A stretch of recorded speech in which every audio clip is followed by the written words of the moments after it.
South ఆఫ్రికాపై Team India రెచ్చిపోయింది. అహ్మదాబాద్ టీ20లో భారీ స్కోర్ చేసింది. హాఫ్ సెంచరీలతో తిలక్ వర్మ, హార్దిక్ పాండ్యా రెచ్చిపోయారు. 42 బంతుల్లో 73 పరుగులు చేశాడు తిలక్ వర్మ. ఇక 25 బంతుల్లో 63 పరుగులు చేశాడు హార్దిక్ పాండ్యా. మొత్తం మీద 43 బంతుల్లో 100 పరుగుల భాగస్వామ్యాన్ని ఈ ఇరువురు నమోదు చేసినటువంటి పరిస్థితి ఉంది.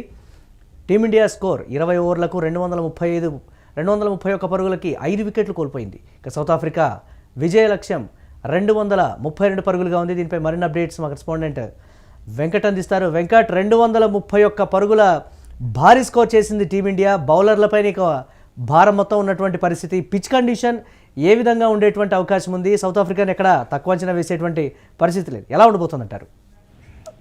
మురళి, అసలు ఈ రోజు అంటే మామూలుగా నేను ముందు నుంచి అనుకున్నవే కొన్ని జరుగుతూ వచ్చాయి. అంటే మనం కూడా గతంలో మాట్లాడుకున్నాం ఎవరెవరు ఉండాలి టీంలో, ఏ స్థానాల్లో ఎవరు ఆడాలి అనే దానికి సంబంధించి.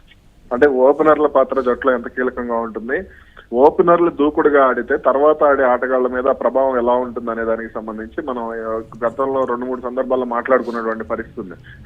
ముఖ్యంగా ఈ రోజు అభిషేక్ శర్మ గాని, సంజు శాంసన్ గాని వీళ్ళిద్దరూ ఆడిన విధానం మాత్రం చాలా అద్భుతంగా ఉందనే చెప్పాలి. ముఖ్యంగా కీలక సమయంలో వాళ్ళిద్దరూ కూడా అంటే జట్టుకు ఈ సిరీస్ లో గానీ, ఆస్ట్రేలియా సిరీస్ లో గానీ ఈ స్థాయిలో ఓపెనర్ల నుంచి సహకారం లేదు అనే విషయం అయితే స్పష్టంగా చెప్పొచ్చు.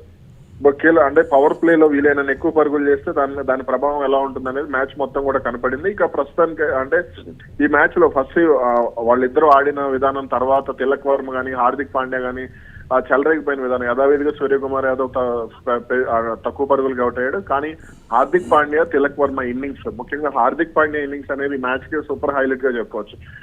ఆ బౌలర్ ఈ బౌలర్ అనే తేడా లేకుండా అతను 16 బంతుల్లోనే 50 పరుగులు చేయటం, అలాగే 5 సిక్స్లు 4 ఫోర్లతో చెలరేగిపోయాడనే చెప్పాలి. ఇక అటు తిలక్ వర్మ నుంచి కూడా పూర్తి స్థాయిలో సహకారం ఉండటంతో స్వేచ్ఛగా ఒకనొక దశలో తిలక్ వర్మ సెంచరీ చేస్తాడని అనుకున్నాను. కానీ హార్దిక్ పాండ్యా మొత్తం కూడా మ్యాచ్ మూమెంట్ మొత్తం కూడా తన వైపుకి తిప్పుకోవడంతో జట్టుకి అంటే అది కీలక ఇన్నింగ్స్. అంటే క్లచ్ పాండ్యా అని అంటూ ఉంటారు కదా, ఆ క్లచ్ ఎలా ఉంటుందనే దానికి సంబంధించి అతను చాలా అద్భుతంగా ఆడాడు. ఇక సంజు శాంసన్ ఆడతీరు కూడా చాలా ఆకట్టుకుందనే చెప్పాలి. ఎందుకంటే ఒకవైపు అభిషేక్ శర్మ దూకుడుగా ఆడుతుంటే ఇతను కొంత స్లోగా ఆడతాడేమోనని భావించాను. కానీ ఇద్దరు కూడా చాలా దూకుడుగా ఫస్ట్ ఓవర్ మినహా సంజు శాంసన్ ఉన్నంత సేపు కూడా కొంత అలరించాడు. ఆ స్ట్రైట్ డ్రైవ్లు కానీ, లేదంటే ఆ కవర్ డ్రైవ్ కానీ, ఆ 6 కానీ, అతను కొట్టినటువంటి ఫస్ట్ 6 కానీ చాలా అద్భుతంగా ఉన్నాయి. అతను ఓపెనర్ గా సమర్థుడు, శుభ్మన్ గిల్ కంటే కూడా ఓపెనర్ గా సమర్థుడు. ఆ ఫేవరెటిజం పక్కన పెట్టి ఇతనికి జట్లో చోటు కల్పిస్తే రిజల్ట్ ఎలా ఉంటుంది భవిష్యత్ మ్యాచ్ల్లో అనేది అతను ప్రూవ్ చేసుకున్నాడు.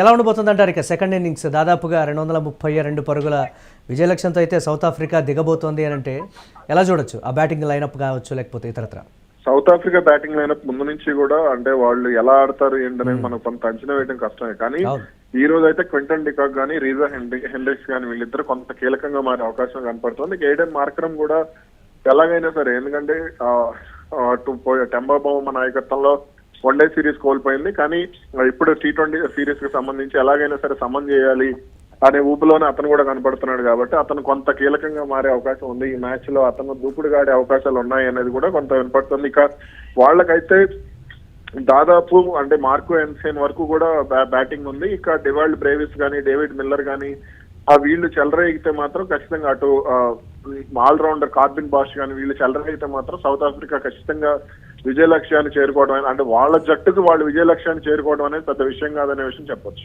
Right, thanks for updates Venkat. South ఆఫ్రికాపై టీమిండియా అయితే రెచ్చిపోయినటువంటి పరిస్థితి ఉంది. అహ్మదాబాద్ టీ20లో భారీ స్కోర్ చేసింది టీమిండియా. హాఫ్ సెంచరీలతో తిలక్ వర్మ, హార్దిక్ పాండ్యా రెచ్చిపోయారు. 42 బంతుల్లో 73 పరుగులు చేశాడు తిలక్ వర్మ. ఇక 25 బంతుల్లో 63 పరుగులు చేశాడు హార్దిక్ పాండ్యా. మొత్తం మీద ఈ ఇరువురు కలిసి 43 బంతుల్లో 100 పరుగుల భాగస్వామ్యాన్ని అయితే నమోదు చేశారు. టీమిండియా స్కోర్ 20 ఓవర్లకు 231 పరుగులకు 5 వికెట్లు అయితే కోల్పోయి ఉంది. సౌత్ ఆఫ్రికా విజయ లక్ష్యం 232 పరుగులుగా ఉంది.